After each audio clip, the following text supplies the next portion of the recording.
কি করো তুমি?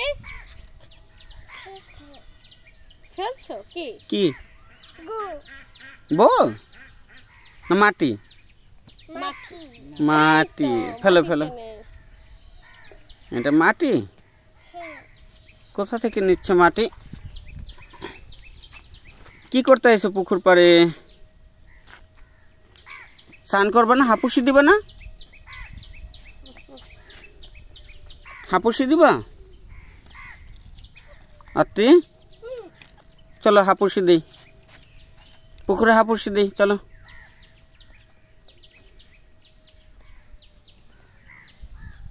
ও বাবা কত মিটার গেল এটা দাও জোরে দূরে দাও দূরে